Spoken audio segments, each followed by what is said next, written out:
Okay, so welcome to our webinar, The State of Maintenance in Facilities, 6 Expert Strategies to Overcome Maintenance Challenges in 2024. Thank you all for joining us today. We're eager to really dive into the key priorities for maintenance teams in 2024 and how to master them. You'll also hear insights and actionable strategies from experts in the field on how to overcome your current maintenance challenges and set up for success for the remainder of the year and for the future.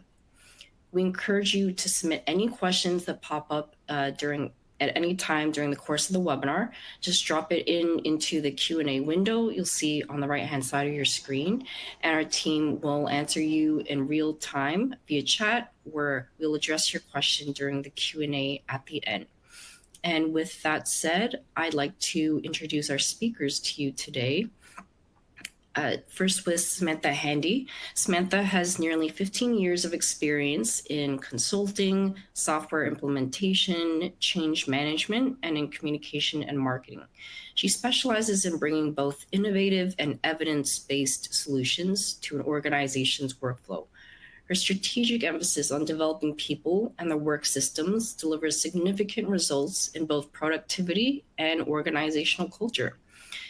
Next, we have John Reimer. John has nearly 30 years of facility management experience in a variety of capacities and industries.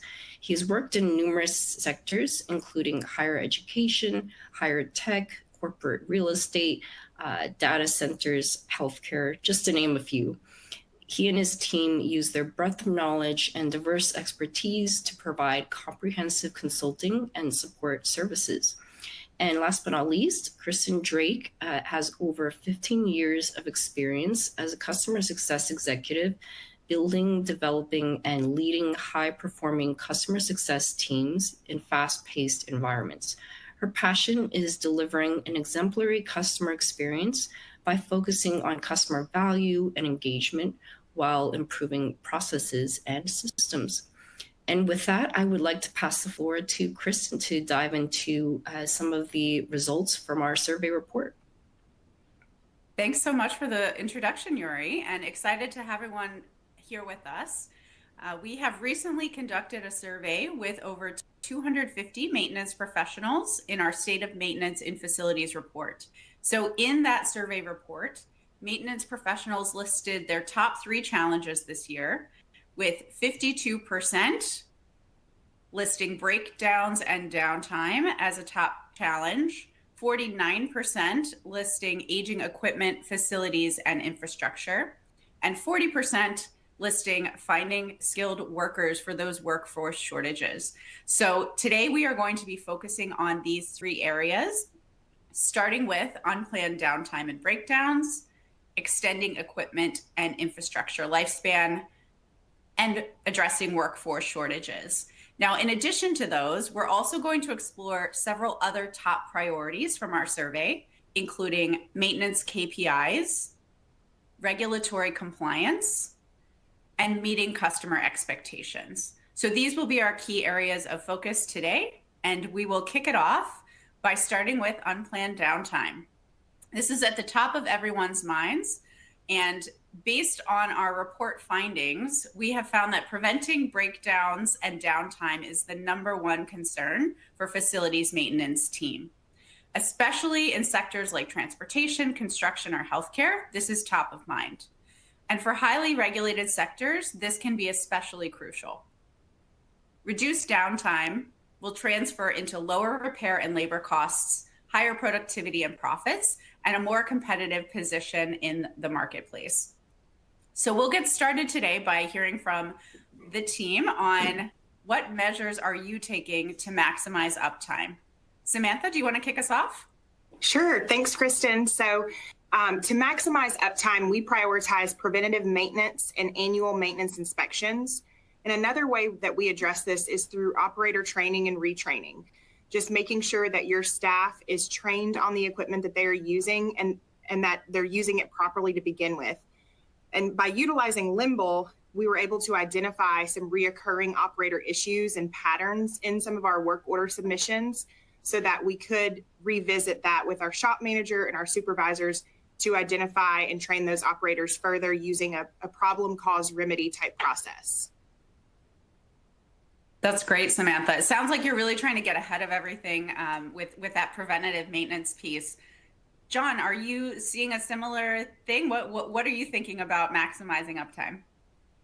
Yeah, I mean, really, when you look at that that analysis that you provided, it looks at, it's both breakdowns and, the corresponding downtime, unfortunately. So there's a few different things that we can do to maximize that uptime and try to mitigate some of these breakdown failures.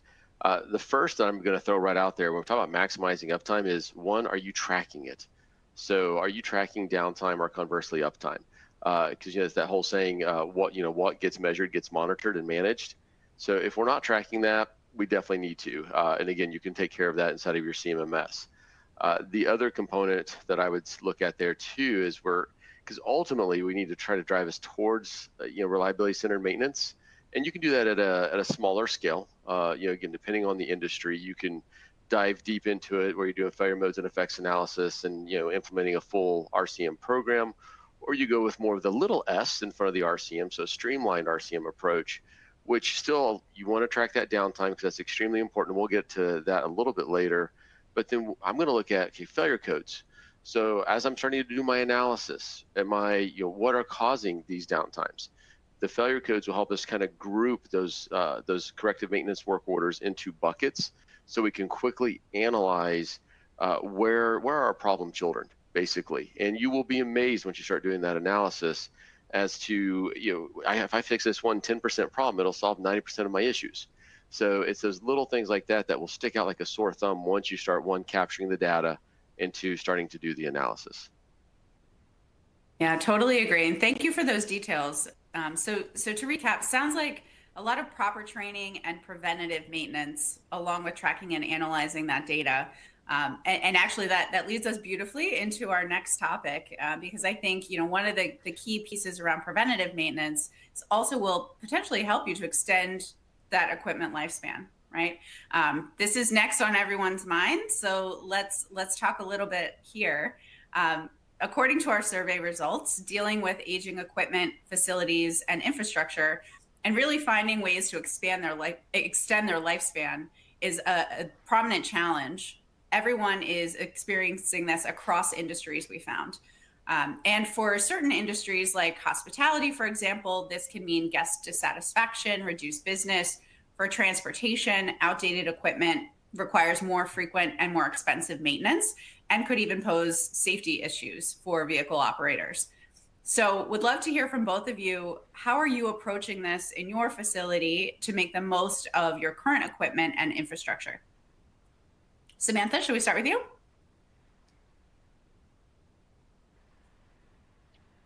Sorry about that. You're muted, Samantha. There you go. So here at Aztec, to optimize our equipment, we're definitely going to recommend utilizing a CMMS, utilizing Limble in our case, to drive the decisions of the sale and gain of assets. For us, these are substantial investments. We're working with heavy equipment, tractor trailers, and so having that data to drive the capital asset decisions has saved us hundreds of thousands in equipment, parts, technician hours. Just in our first month alone, partnering with Limble, we sold off $20,000 worth of parts that went to equipment that we didn't currently have. And so it's just really been invaluable for us to have that data to help drive those decisions instead of just relying anecdotally. And then, of course, for our trucking division, it's helped us to be more strategic about equipment that we want to own or lease.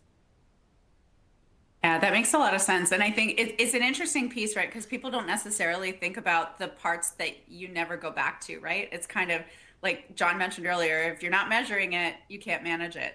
So a great way to really approach your inventory costs there. John, what about you? What have you seen in terms of making the most of current equipment and infrastructure? Yeah, when it comes to that aging infrastructure, and this truly is pun intended, it is an age-old problem, and we've had this in the industry since I got into it. It's most of your organizations are is basically more than 50% of your organizations are more than 50% reactive. One of the key drivers behind that is that a lot of their assets and systems are either at or beyond useful life, so it's their deferred maintenance.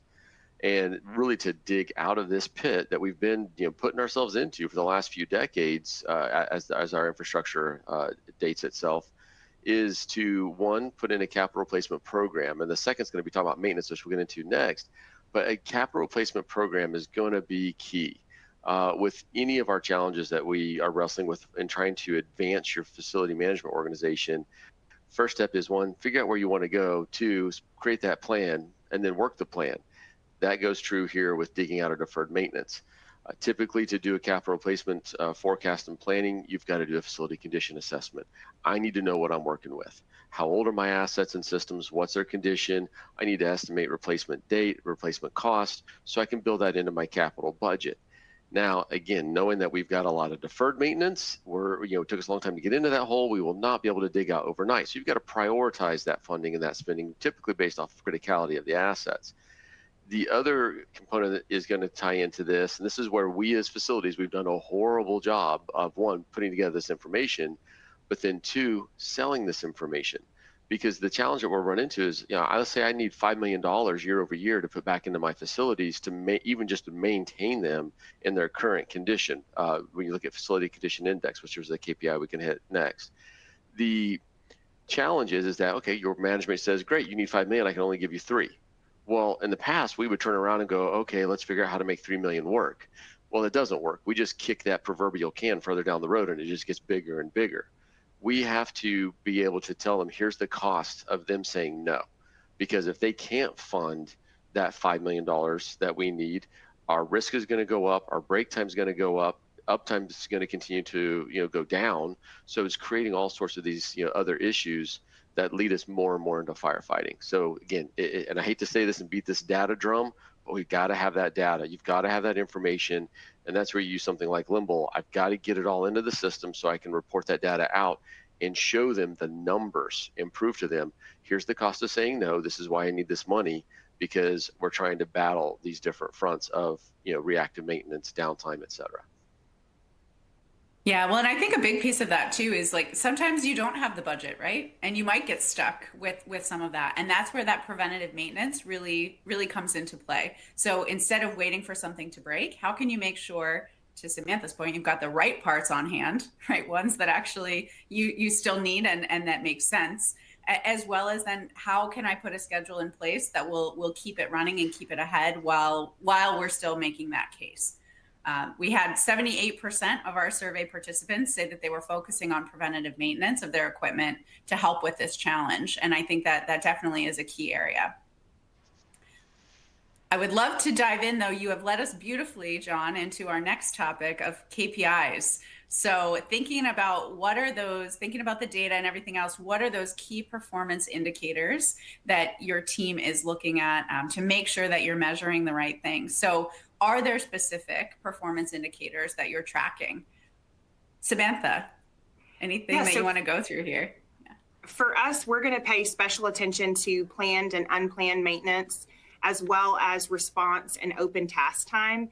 That really, highlights for us how our team, how productive they are, how efficient they are. And so those are 2 KPIs that we're going to pay special attention to. That's great. And as you're thinking about planned versus unplanned, can you go a little bit more into that? How is your team categorizing it? How is seeing that information in Limble helped make better decisions? I definitely think it's even helped us to make decisions around the sale of assets, assets that we were just spending quite a bit of time on that we were not getting our investment out of. And so I'm particularly thinking of a BOMAG engine we just sold off after having about 6 or 8 months of data where we could, put in front of our team and say, hey, this is, here's the data, here's the hours, here's the dollars, and we need to get rid of it. So just having that data to make the decisions. Makes a lot of sense. And John, you've worked with a lot of different businesses here. I'm sure you've seen a wide range of key performance indicators. What do you find is common to help people start to measure? Yeah, I like what Samantha said there too, is that having the cost, how much are we sinking into this asset that it kind of feeds back into the previous one of, again, having that information. I can say, we got to stop doing the Band-Aid fixes. And I know there's a lot of facility folks on this call probably shaking their head going, yes, we unfortunately do that way too much. I did mention FCI, that Facility Condition Index, which is tied to the capital planning. That is a very prominent KPI in the industry, which is the sum of deferred maintenance divided by the replacement value of the facility. And really, it's a state of the state, if you will. It's a health indicator of your building or buildings. So that is a critical one for you to have. Samantha also mentioned that PM to CM ratio. So your planned or preventive maintenance compared to that reactive or corrective maintenance. That is also probably the number one KPI that I would want if I was going to go set up an O&M program. If I'm not monitoring that, then that's a first mistake. I've got to see how reactive we are, because as I mentioned earlier, more than half your organizations are more than 50% reactive. And now, while we continue to get better, we ideally need to move that gauge to where we're at least 80% scheduled, 20% reactive. If you're in a critical environment like healthcare, maybe manufacturing, where when things fail, people can get hurt or die, I'm going to be 90-10 on that. And so again, monitoring the PM to CM is going to be critical. We already talked about tracking your uptime or downtime, depending on how you want to manage that. And then even leading into our next question is utilization. How I need to manage all of my work orders, time of my laborers against those work orders. And I'm one that's going to say I would rather use a timer on a mobile device if my technicians are doing work. And because if I tell them, hey, you need to make sure you have 6 hours out of your 8-hour day against work orders, guess what? I'm going to get 6 hours against work orders. I'm not going to trust that data. I want to have actual data against work orders, which means I have to be capturing those work orders, including my correctives, so that I can see where we're spending our resources, both in staff utilization and efficiency. That's great. I think thinking about some other areas, measuring data, and we'll get a little bit into customer impact in a bit, but I think some of our customers are also looking at surveys, right? So how are you, John, have you seen that, Samantha, on your side, to get, a little bit of maybe qualitative data outside of the actual work? Yeah, that is a key driver. Especially if you're if your facilities are customer facing as an external customer, but even internal customer. Maybe I'm a corporate office facility. What we do in facilities has a direct impact on their productivity. And really, when you look at, if I could summarize what is our job as facilities, it's to keep the occupants, customers, internal, external, happy, healthy, productive. And so we as facilities have a direct and probably the largest impact on doing that. Even something as simple as creature comforts, temperature, humidity, lighting, noise, etc. That impacts their productivity and errors. And there's studies that have shown that. So us being able to survey the one, I'm monitoring hot and cold calls. That's a quick, easy one. But even just doing a survey of how does their workspace work for them? What about the common spaces? Does it allow for them to have conducive meetings and some flex space? Because our work environments have changed, especially since COVID. So how have we adapted to that? Because if we're not listening to the customer, we're not going to be able to meet their expectations, which of course leads into some of our other discussions in this session. Yeah, that's great. Go ahead, Samantha. Anything to add? Yeah, one thing I wanted to add, and it's not so much in the world I'm living in now, but when I think about commercial real estate and hospital maintenance and higher education and things where I have experienced previously, a lot of times maintenance departments don't know that assessment that's happening already, that they could sort of piggyback off of that. And so instead of like reinventing the wheel and having to do your own sort of assessment, is there some sort of customer satisfaction survey that already exists that you can be included in, and so you can get that data? And I think, as John mentioned, really that tells the story that perception is reality. So whatever that experience is, when you see it reflected in those surveys, I think that also gives our maintenance folks the necessary evidence that they need to say, hey, we really need to invest here. And it just kind of helps add to the data that you're already gathering, through your CMMS. Mm-hmm. Yeah, that's great. I think it also gives the team the ownership in that, right? And take pride in that we are creating this environment for our fellow colleagues or for for our end customers, depending on the situation. And that kind of leads into the next topic, workforce shortages. So I know everyone is looking for skilled workers at this point. This is top of mind for a lot of our facility maintenance teams and was the number 3 priority in our survey report. And while it was listed as number 3, this is absolutely crucial to avoiding a slew of issues that can result from shortages. So really it's ensuring balanced workloads and keeping maintenance on schedule, right? So we were talking about that preventative aspect a little bit earlier. This is really critical for that. But on top of it, it's also essential to avoid increased costs from overtime work or compromised quality of work from an overburdened staff. So there really are quite a lot of impacts here, and it ultimately will ensure the facility's reputation isn't negatively impacted. So I know this is a tough one, and we are definitely struggling, I think, across the industry. But how are you addressing this challenge in your facility, and hopefully even getting ahead of skilled workforce shortages? Samantha, you want to kick us off? Sure. So something that sort of organically happened after we implemented our CMMS is we realized that it was a recruiting tool in and of itself. So the trucking industry is notorious for its high turnover rates. And so hiring, qualified and committed CDL drivers and diesel mechanics is a priority for us. And so we've started to highlight our CMMS in our recruiting and hiring process.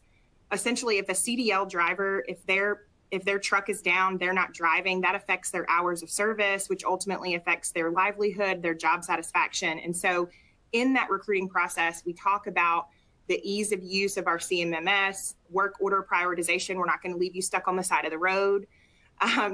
Insights and transparency that I think helps, create buy-in into what's happening with our fleet, and ultimately is contributing to that driver satisfaction. That's great. And John, what have you seen? Yeah, I mean, really the key areas that we've already talked about of getting your deferred maintenance, so replacing those aged systems, because when you look at it, unfortunately, as we mentioned earlier, we have our systems that are beyond their useful life. So of course they're on the back end, if not beyond the bathtub curve. So their probability of failures continues to increase, which then forces, reactive firefighting. So now that means my technicians that I'm already don't have enough of are having to go respond to do the corrective maintenance to put out those fires and not able to go do the preventive maintenance. And so it's just that negative downward spiral. So some of the things we've already talked about will help. The problem is that, and we've seen this coming for well over a decade, we knew that the baby boomer generation, large skilled labor workforce is retiring. And we still unfortunately have about 25% of our skilled labor yet to retire by 2030. So it's going to get worse. Now, I'm going to try to put a little silver lining on that cloud and say, well, this to me is an opportunity. So this is an opportunity for us to justify investment in technology so that, as we mentioned earlier, we talked about reliability-centered maintenance, but here we actually need to drive towards condition-based maintenance. Because preventive maintenance, while we say, yes, that's good, the downside is of preventive maintenance, it's intrusive, meaning I got to put my hands in there, which introduce failure modes. It's labor intensive, and I typically have to schedule downtime. Well, I'm trying to avoid downtime as it is. So if we start moving the pendulum more towards predictive and then condition-based maintenance, where I'm bringing in data from our building control system, from other metering and monitoring data points that are directing those limited hands to go do the right maintenance at the right time, as opposed to doing, hey, it's time to change oil in your car because it's been 3 months or 3,000 miles. Does it need it? I don't know, but it's been 3 months or 3,000 miles. We have to work smarter, and this really to me is an opportunity for us to start integrating and incorporating that technology to drive us towards condition-based maintenance. Yeah, well, and I think that this fits beautifully with what Samantha was saying, right? That technology is actually driving increased satisfaction in the job, right? And helping to recruit. So in a lot of ways, these are really going hand in hand to try to alleviate and find those skilled workers because you're able to offer them more just better productivity as part of their job, right? More efficiencies. Yeah, that's great. And I think that as we're thinking too about our report, we found that over half of our maintenance professionals are focusing in recruitment and retention and also increasing pay and benefits. But I think that, it really goes along with how are you focusing that recruitment, right? So you guys gave a lot of good tips on that today. We also have about 45% who said they're focused on upskilling and training existing staff. So another way to kind of bring people along with the changes, especially, John, if you are implementing a predictive technology program, a lot of people haven't had experience with that yet, right? So, have you, would love to hear just a little bit about how, you can maybe help manage that change and that implementation. Yeah, great question. So let's say if we focus on predictive maintenance, or you're using vibration analysis, infrared thermography, one, you've got to determine, is that something that I want to perform in-house, or do I want to leverage a third party to do that? And it really does come down to size. So if I'm let's say higher education, if I've got a campus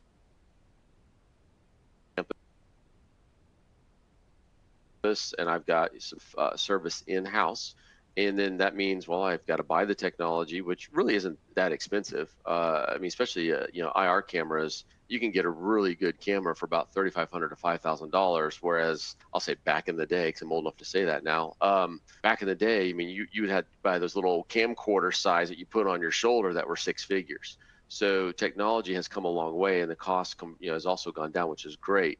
My caveat to that is, just because you buy the technology doesn't mean you know how to use it. So to your point, Kristen, it's okay, well, I want to make sure that, my thermographer, ideally I get a level 3 thermographer. So I train them up, level 1, level 2, level 3. Vibration analysis, there are courses they can take for that to become certified vibration analyst.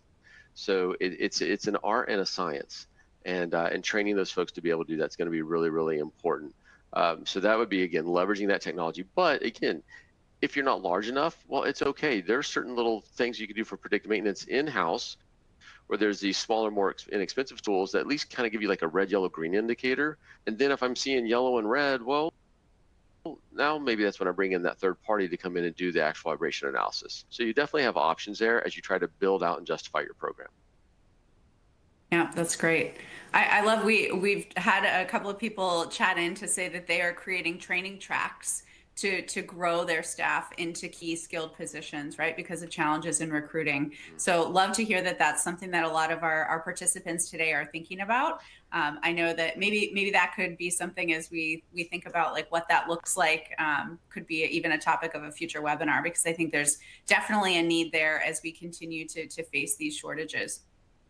Well, and maybe I can kind of throw out there a question for those folks to maybe throw into the Q&A for us. That is something that I hear from my customers pretty frequently of, hey, what good, even online training, because they're trying to look for convenience, what good online training is available for my technicians? I mean, I've done building operator certification, and that's great.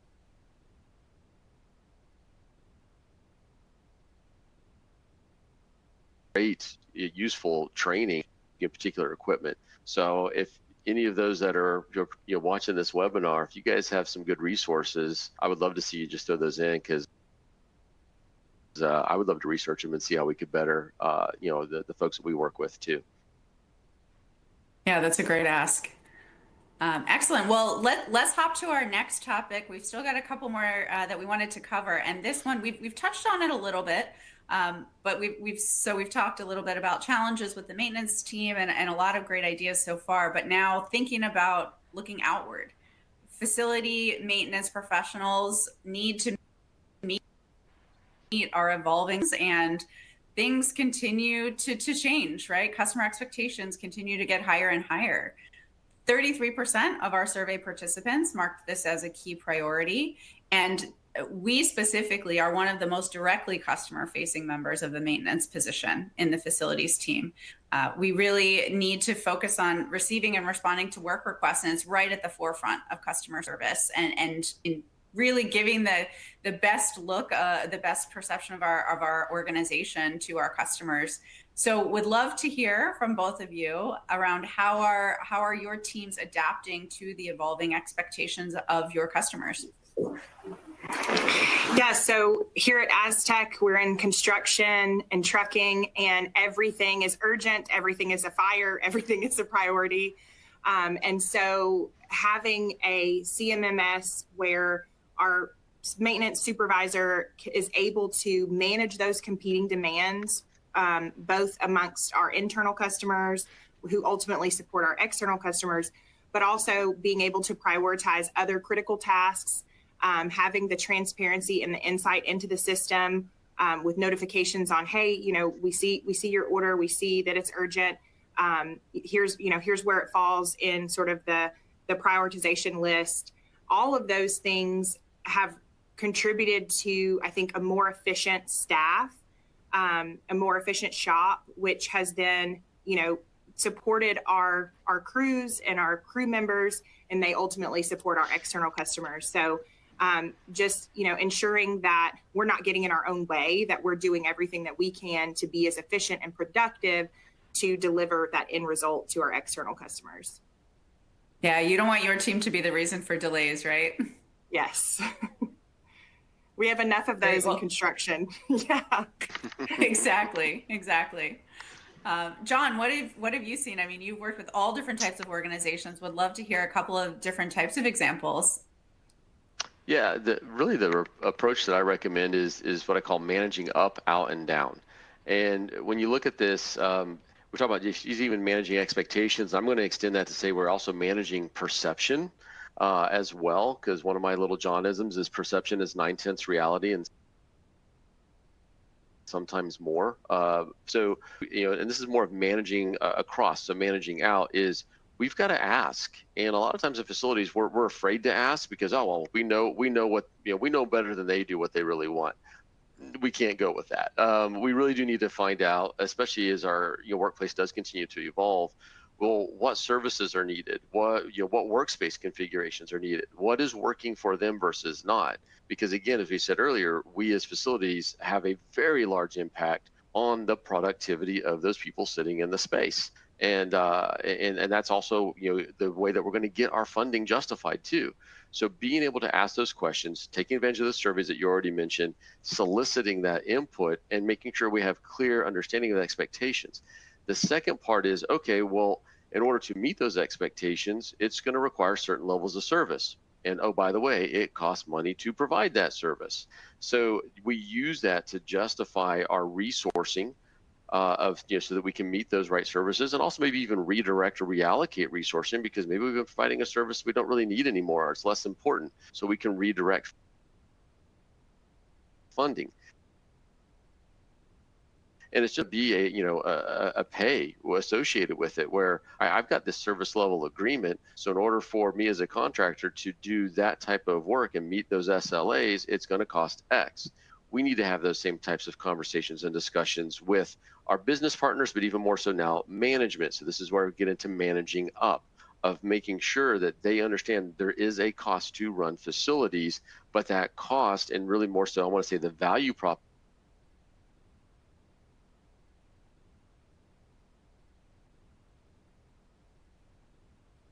position, if you will, we need business. I manage down, which that sounds a little negative, but it's not. How do I work with my team?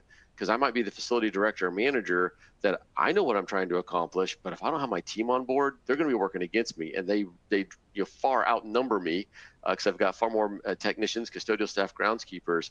How do I equip and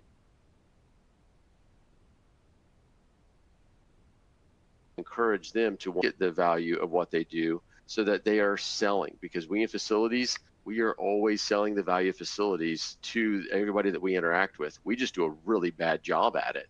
So how do we start flipping that around and say, no, look, we are a support entity. We are here to help you be successful.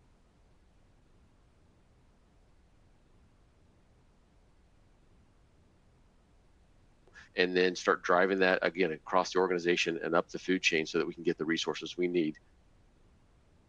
Yeah, I think that's a really critical point because especially as we find so many people are coming across budgetary issues, right? Really reframing the conversation around the expectations that sure, happy to look at the budget, right? But then we need to talk about like what that actually will mean to what we're able to provide.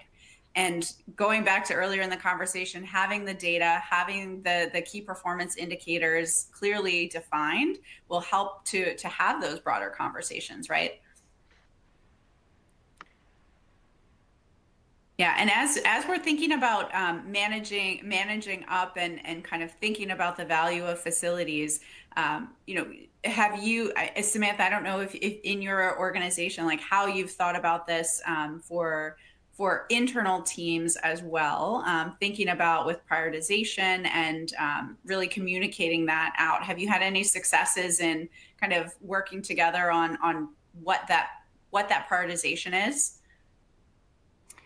Yeah, so I think for us, the approach that I took, we didn't have a CMMS like prior to implementing Limble. And so I took the approach of I really had to convince both kind of up to like leadership as well as to the technicians who it's going to be directly impacting that this was necessary and that the way that they've been doing it, they're very skilled experts in their field, but this is going to help them be better. And so I just really looked at like, how do I gain a better adoption rate? And that was to involve them. And so that was the approach that we took, was we involved some of our senior technicians in our process, in our implementation process, in our decision-making. And then I think for us specifically, it sort of gave them a sense of pride of, hey, what you do really matters. We want to hear what you have to say. You have the ability to help make decisions that impact all of us here. And we found really great success with just involving them in things that conversations they wouldn't typically have been involved in. Yeah, that's great. And that's really managing all around, right? As John was saying, kind of bringing the whole team along for that journey. Yeah. Great. Well, it looks like we've lost John's camera, so I'm not sure if he will. Oh, there Sorry. he is. Internet. That's all right. Downtime, reliability issues. Internet decided to die, but it's okay. I have redundancy, so sorry about that. No, you're all right. We're just ready to go on to everyone's favorite topic, I'm sure, on this call: regulatory compliance. Great way to end, right? Well, about a third of our facilities maintenance professionals have listed this within their top 5 priorities. And while not many people find this topic very exciting, it definitely is critical and gratifying to ensure that your facilities workers, tenants, customers, and visitors are safe and secure. So what compliance looks like, of course, varies really differently across sectors. Would love to hear from both of you. How important is this for your facility? And how are you really thinking about it as a culture of compliance, right? Not just a check the box exercise, but how are you thinking about this as a culture for your team and your organization? Samantha, we'll start with you.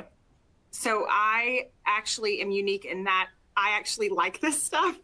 I don't know what's wrong with me. I love it. So some of the folks around here call me Safety Sam. But, I think it's compliance. I look at it as the bare minimum, and then we build from there. So when we established our trucking division to support our other divisions, we suddenly no longer did we just have to think about OSHA, but now we're regulated by the FMCSA, which is the Federal Motor Carriers Safety Administration. So that was actually what motivated us to implement Limble, because we know that with FMCSA, the stakes are much, much higher. And one compliance issue, lack of documentation, any small infraction can suspend our entire operation. So having an efficient, reliable PM system with documentation really is just keeps us in business, right? And then again, I think that's like the bare minimum. From a safety perspective, I look at it, we're a family business. We've been in business for 30 years. And we've had folks that have been with us for 20 years. We know their spouses, their children, their families. And so we want to make sure that every single one of our team members returns home safely each and every day. We've had some tragedies recently in our industry, not thankfully not amongst our team, but job sites that we've been on. And so it's much more than just box checking. Again, that's the bare minimum. How do we make sure, if you look at compliance as sort of like your bare minimum, and how do you build your processes, your policies from there, thinking about safety at the center of everything, thinking about the safety of your teammates, thinking about people who visit your facilities or that you interact with, the public. Those are things that I'm constantly asking at the center of of our decision making.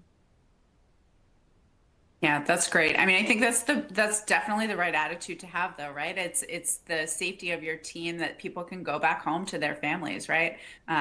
John, I'm sure you have seen this across different types of industries, some more under more regulatory pressure than others, shall we say. So I'd love to hear your thoughts on this topic as well.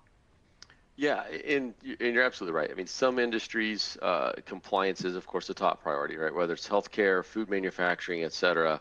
And for them, their biggest thing is, and this is where it can trickle down to other industries, their biggest thing is going to be you're basically doing what you said you would do. So you've got your checklist, you've got your processes in place, and you're showing that, yes, we are completing those PMs, we are completing those inspections, we're 100% on time, et cetera. If we find issues, are we following up with the corrective work orders and getting those resolved in a timely manner as well. So it all comes back to that data. Again, we keep beating that same drum, but it comes back to that data and managing it in a CMMS like Limble. But I'm going to expand it, like I said, beyond just even those higher compliance industries, to when you look at what we as facilities do and what we work with and touch every day, is I don't know that there's any other department within our organization, unless you're, I guess, in manufacturing or something where you've got the operations staff, but that have more direct contact with hazards and safety issues on a daily basis. So Samantha's absolutely right, where this has to be a culture and a mindset of safety. And one of the first key things you can do in working with your team and contractors alike is saying, okay, one, you need to be mindful of risk. You can't walk around with blinders on. You've got to take those off. I remember when I first got out of college working for Intel, they did what they called SMUBWAs, safety management by walking around. And, safety's number one. We hear that all the time. At Intel, no, they live it, they breathe it, they mean it. And I think that really is a similar mindset that we need to try to create within our own organizations, is as you're walking around, your eyes should be looking around and you're identifying risk, you're communicating that risk. And then the job doesn't stop there, because I've seen this as well in the industry, is we'll say, hey, this is a problem, and we throw it up to management saying, you need to fix this, but management doesn't understand what a solution would be. That's where we have to continue to exercise our due diligence and say, all right, here's the risk, here's the potential impact, this is what we recommend as the solution to it, here's the cost.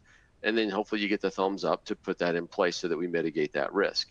Because when it all comes down to it, and God willing, you don't have an event, but stuff happens. When you have an incident, when you're getting basically taken through the ringer, it's going to be evaluated. Were you exercising due diligence, or were you negligent? So we have the processes in place. Are my teams trained on those processes? They followed the process. We exercise due diligence. If you can't say that about your organization, which I know a lot of you, that reactive firefighting, it puts you in that mode of, we're just trying to keep up with it, you're opening yourself up for high risk, you and your company up for high risk and being slapped with negligence because you just weren't doing all those things that you should have been doing. And you don't want to be there. Yeah, and it's a great point too, John. I mean, calling back to your earlier comment about managing up, right? Bringing those solutions and those recommendations. I think that it's really important to not just show the data of what needs to, what's not working, but also how could we get to a better place as well. And I know we've got a lot of schools, educational institutions on. You shared a great story with us around, just to your point of walking and being observant, right? And looking for risks. Would you mind sharing the story about the college campus? Yeah.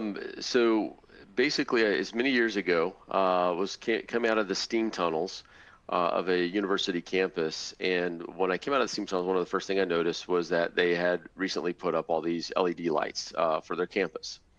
And so my question was the obvious, oh, well, how much energy did that save you? And he looked at me, he's like, John, it wasn't about energy.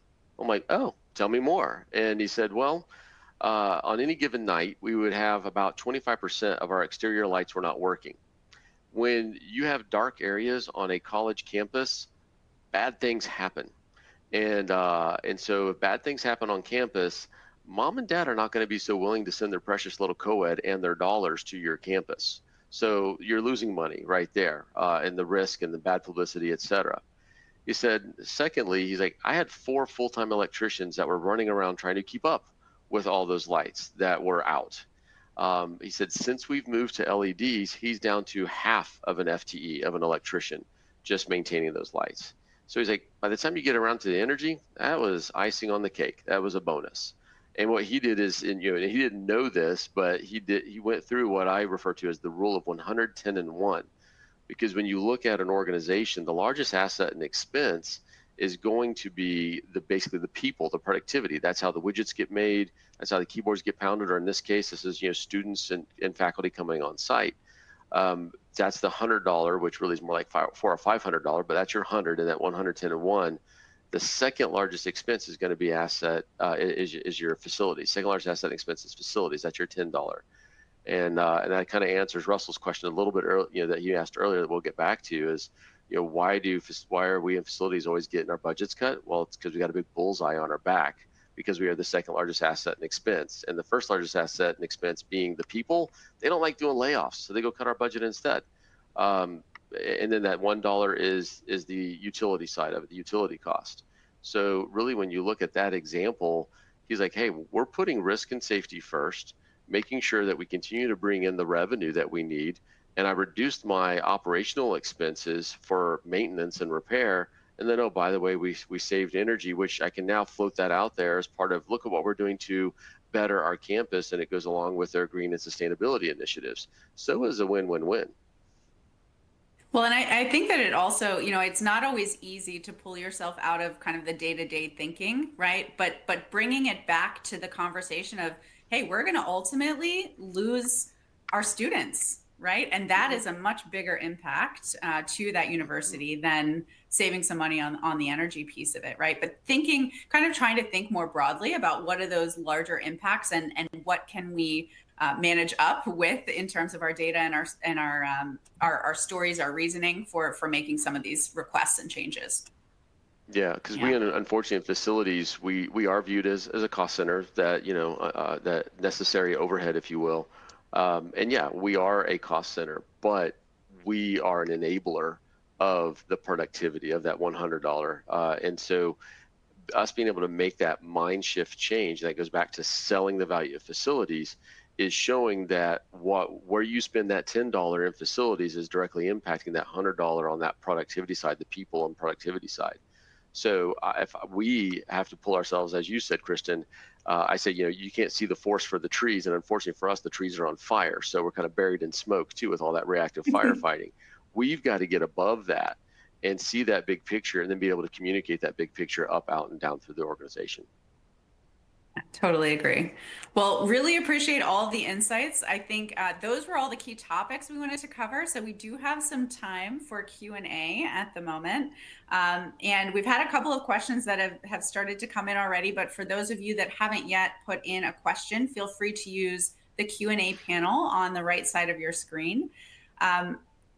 We did get a great one about talking a little bit about change. So how have you two dealt with inhibitors to change, and how can we start bringing this within our organization? So, I think, Samantha, you talked a little bit about bringing the team on board as you were thinking about the new technology, but any tips you have, because I know thinking about facilities in a different way can sometimes be a challenge. So anything that has worked for the two of you? Yeah, I think thinking about your audience. So thinking about who are the decision makers, who are the people that I need buy-in from, for this solution that I'm proposing, or the shift in philosophy, or shift in, shift in prioritization, right? If I'm advocating for my facility. So think about like who the audience is, and what's in it for me. Like think about from their perspective, what's in it for me? That's the question that I answer. I'm sure John can make this much more eloquent, but how I would approach that conversation with leadership is different than how I would approach that conversation with, peers or people who are actually going to be, using the system. And if you can think about all the different audiences, speak to them specifically, involve them in the process, involve them in your search, the due diligence, do some interviews with them, find out what's important to them, and then kind of bake that into your solution. I think that's sort of the long and short of how the first step at change management. Mm-hmm. Yeah, I'll add to that. Change management absolutely is going to be key, and I'll use the example of implementing a CMMS.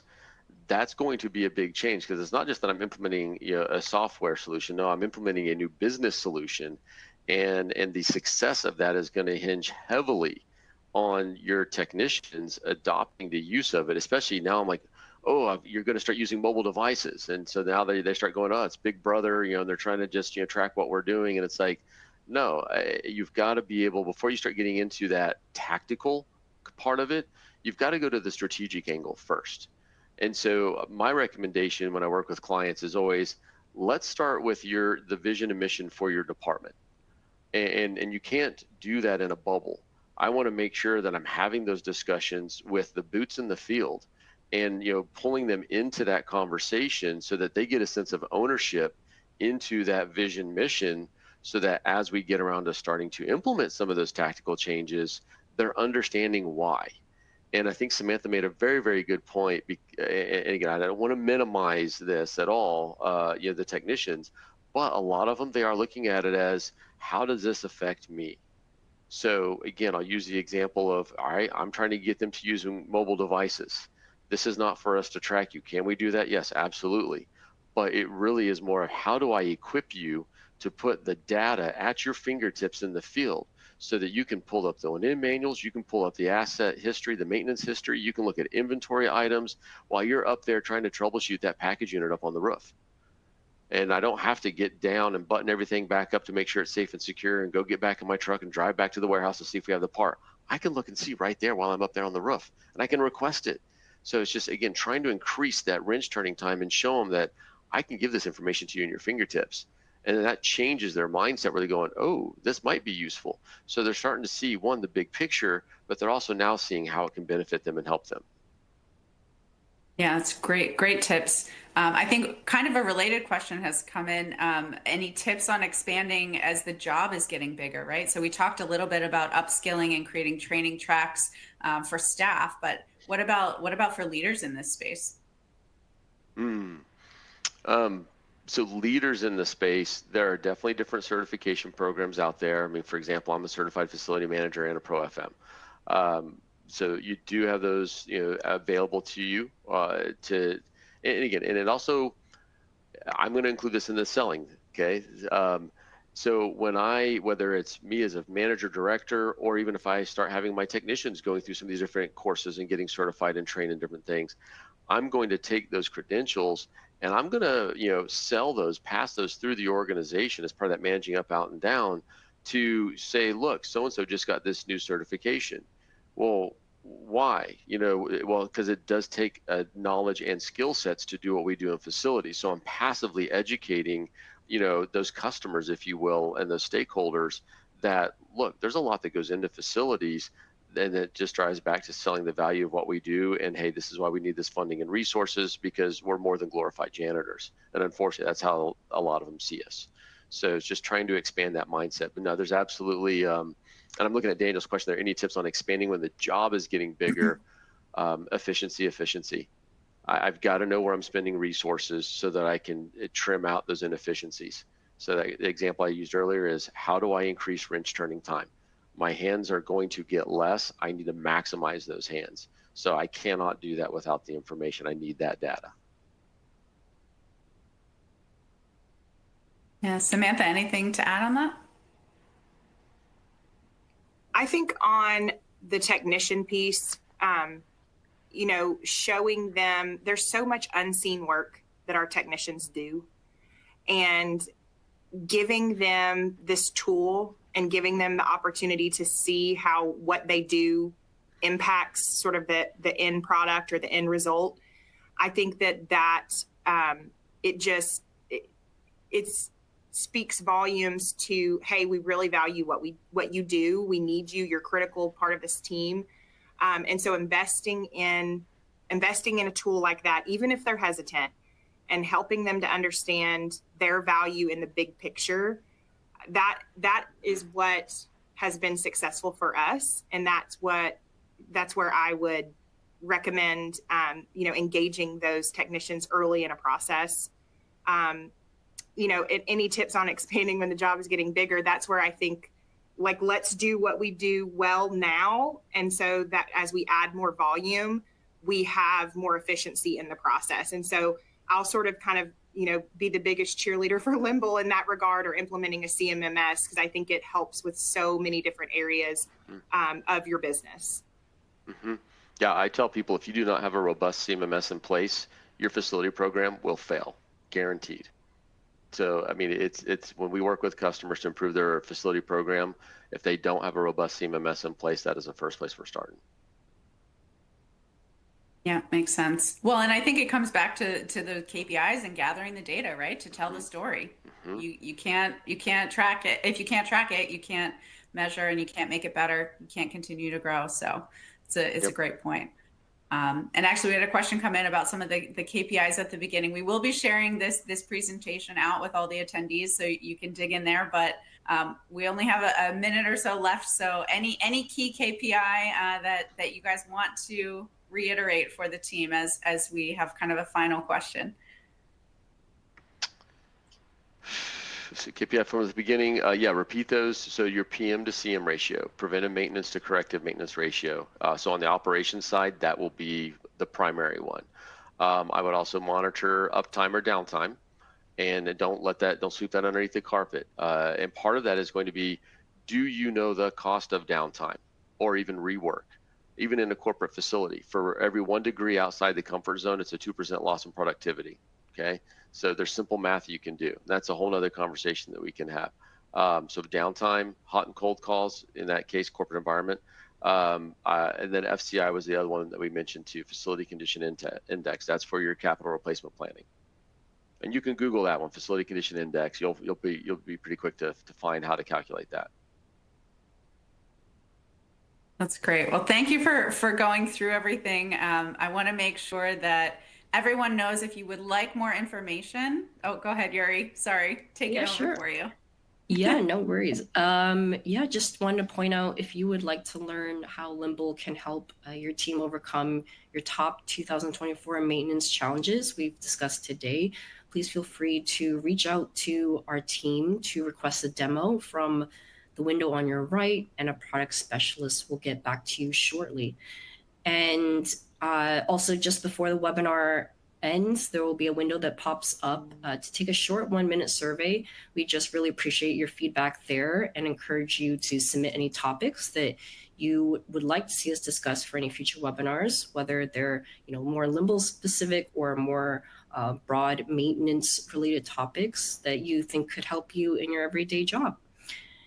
With that, I would just like to thank everyone for joining today, and for Samantha Handy and John Reimer and Kristen Drake for their time today. And we look forward to seeing you in our next webinar. Have a great rest of your day. Thanks, everyone.